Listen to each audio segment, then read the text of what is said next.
अब तो 1-2 साल हो गए कि हम कंटिन्यूसली आपको ऐसी खबरें बताते हैं जिसमें पता ही चलता है कि इंडिया का एक और नया प्रोजेक्ट सामने आ गया। अब मैं जैक ल्यू के बारे में भी बोलना चाहूंगा कुछ। जैक ल्यू एक तो खुद ज्यूइश फैमिली से बिलोंग करते हैं, लॉयर हैं, ट्रेजरी फॉर सेक्रेटरी रहे हैं ओबामा के नीचे।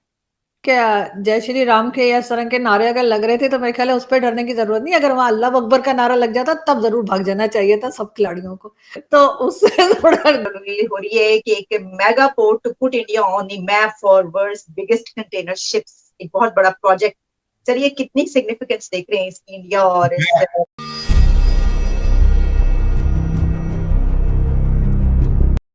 राम राम दोस्तों, आप सभी का स्वागत है आपके अपने YouTube चैनल स्पेशल हिंदुस्तान पे। और मैं आपके लिए एक और इंटरेस्टिंग सी वीडियो लेके आया हूँ। तो दोस्तों, जो आरजू काज़मी है वो एक इंटरव्यू के दौरान कह रही हैं कि अगर जय श्री राम के नारे लग रहे हैं तो कोई दिक्कत वाली बात नहीं है, वहाँ पे किसी दबाव वाली बात नहीं है। और अगर इंडिया में मैच हो रहे हैं और जय श्री राम के नारे ना लगे तो फिर वहाँ पे मैच होने का फ़ायदा भी नहीं है। तो उसके बाद अगर आप सबको भागना ही था तो अगर अल्लाह अकबर के नारे लगे तो भागना चाहिए था। जय श्री राम के नारों में कोई प्रॉब्लम नहीं होती। अगर अल्लाह अकबर के नारे लगते तो सारे खिलाड़ियों को मैदान छोड़ के भाग जाना चाहिए था। ये आरजू काज़मी ने बोला है। और इसके बाद हालांकि भारत के जो पत्रकार हैं वो भी उन नारों के विरोध में है बहुत सारे, जबकि कुछ बोल रहे हैं कि जो भारत के ये संस्कार नहीं है।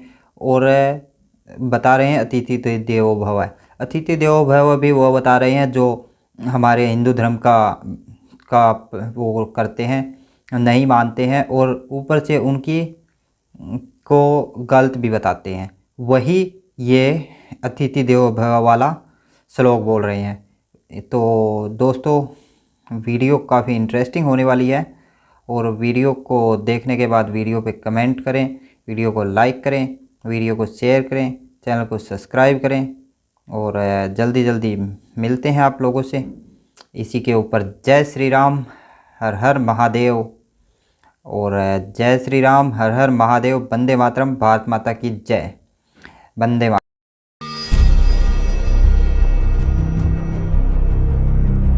सुना है पाकिस्तान में तो लोग घोड़ों पे बैठ के फलस्तीन के झंडे लेके तो पता नहीं किस तरफ चल पड़े हैं। ये तो कोई समझ नहीं है वो घोड़े कहाँ तक पहुंचे हैं। लेकिन अवाम तो कहीं नहीं पूछी। आपके ख्याल है लीडरशिप क्या कर सकती है मुसलमान दुनिया की?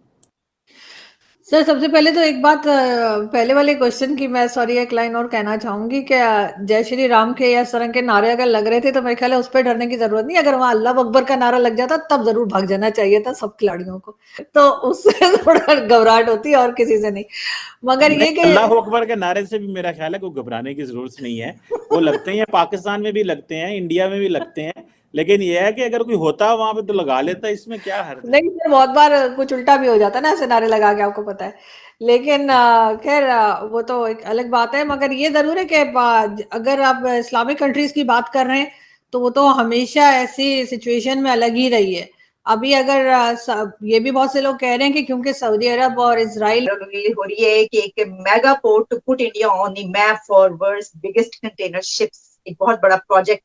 चलिए, कितनी सिग्निफिकेंस देख रहे हैं इसकी इंडिया और इस रीजन की? आलिया, इसकी सिग्निफिकेंस इस तरीके से बताऊंगा कि मेरे पोर्टफोलियो के अंदर मैं खुद यहाँ पे अपने गवर्नर का, जो हमारी स्टेट थी, उसका एडवाइजर था और ट्रांसपोर्टेशन में था। और मैं आपको बताना चाहूंगा मेरा जो एक्सपीरियंस आज से 20 साल पहले था, किसी कौम की तरक्की के लिए शिपिंग और ट्रांसपोर्टेशन कितनी इंपॉर्टेंट होती है। अमेरिका ने ये ऑटोबान जर्मनी से सीखा था और 1960 में सड़कों का जाल बिछा दिया था और हर बड़े शहर के साथ उनकी पोर्ट थी, सी पोर्ट थी। जितना आपका शिपिंग के ऊपर खर्चा कम आएगा, महंगाई उतनी कम होगी। जितनी जल्दी के साथ सड़क, ये एक फंडामेंटल है चीजें, ये इकोनॉमी के लिए फंडामेंटल। और मैं जब ट्रांसपोर्टेशन में था तो जो बाल्टीमोर की सी पोर्ट थी, अगर इजराइल उनको 500 मेगावाट बिजली ना दे रेगुलरली तो वो वैसे भी अंधेरे में रहेंगे। हमास ने वहां पे कौन सा कोई हाइड्रो पावर प्रोजेक्ट्स लगाए हैं या जो है वो ऐसा कोई सिस्टम है कि वहां बिजली पैदा होती है, वो तो बिजली इजराइल उनको दे रहा है।